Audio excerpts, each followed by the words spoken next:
প্ৰতিদিনে বৃদ্ধি পাইছে ওদালগুৰি জিলাত BPF দলত যোগদান কৰা লোকৰ সংখ্যা। এইবাৰ UPPL, BJP, AIUDF, কংগ্ৰেছকে ধৰি আমছু আৰু ABAMছুৰ পৰা প্ৰায় ৩ শতাধিক লোক BPF দলত যোগদান কৰে।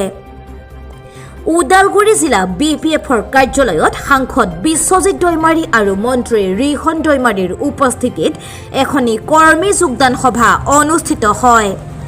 উক্ত সভাত বিভিন্ন ৰাজনৈতিক দল আৰু সংগঠনৰ পৰা প্ৰায় ৩ শতাধিক লোক আনুষ্ঠানিকভাৱে BPF দলত যোগদান কৰে। সভাত উপস্থিত থাকি সাংসদ বিশ্বজিৎ দৈমাৰীয়ে মন্তব্য কৰে যে ওদালগুৰি জিলাত এইবাৰ BPF দলে 10খন আসনৰ ভিতৰত 10খন আসনে লাভ কৰিবলৈ সক্ষম হ'ব। লগতে মন্তব্য কৰে যে UPPL দলে নিবনুৱা যুৱক যুৱতীসকলক চাকৰি দিয়াৰ নামত মিছা প্ৰলোভন দিছে। UPPL চাকৰি দিয়াৰ নামত যে প্ৰপত্ৰসমূহ লৈছিলে এইবিলাক পুখুৰীত পোৱা গৈছে, ইয়াক লৈ আপোনাৰ প্ৰতিক্ৰিয়া? তাতো ক'বলগীয়া কি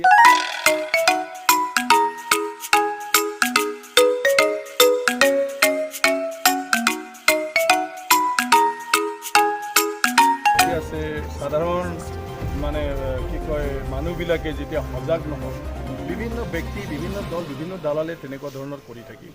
গতিকে মানুহ নিজেও মানে আপোনাৰ চবেই সজাগ। চাকৰি ইমান সহজ নেকি যে ফৰ্ম ফিল আপ কৰি পঠাই দিলে চব চাকৰি পাব?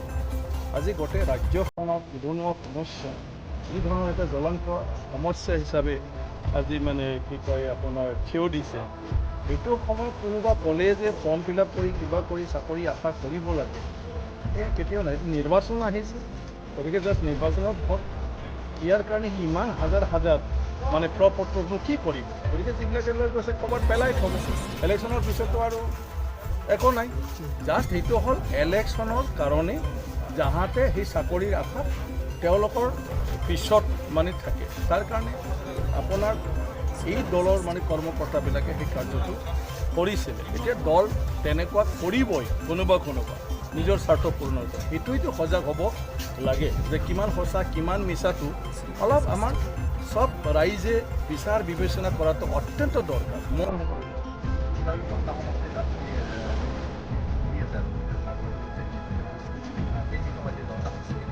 দহটা সমষ্টি যিখিনি ধৰিছোঁ মইতো ভালেই পাওঁ। গতিকে আজিৰ তাৰিখত যদি নিৰ্বাচন হৈ যায় ডেফিনেটলি আমি 10টা পাওঁ। আজি মই মাত্ৰ ধনচিৰি সমষ্টিত য'ত আমি আগত হাৰিছিলোঁ, ধনচিৰি সমষ্টি আজি খুব ভাল। আৰু আজি আপোনাৰ প্ৰায় কি কয় 100জনতকৈ বেছি BJPয়ে BPFত তাত যোগদান কৰিছে। গতিকে তেনেকুৱা ধৰণৰ যদি পৰিৱেশ আজি আহিছে তো ডেফিনেটলি ইলেকশ্যন হোৱালৈকে আৰু বহুত ভাল হ'ব। গতিকে ওদালগুৰিত আমাৰ BPF চাকৰি দিয়াৰ নামত কেৱল ভোট লাভ কৰিব বিচাৰিছে। গতিকে BTC-বাসী ৰাইজে সাৱধান হোৱা উচিত আৰু UPPLৰ এনে প্ৰলোভনত নপৰিবলৈ আহ্বান জনালে সাংসদগৰাকীয়ে। ভেৰগাঁৱৰ পৰা তীৰ্থ শৰ্মাৰ ৰিপৰ্ট, অপৰূপা TV।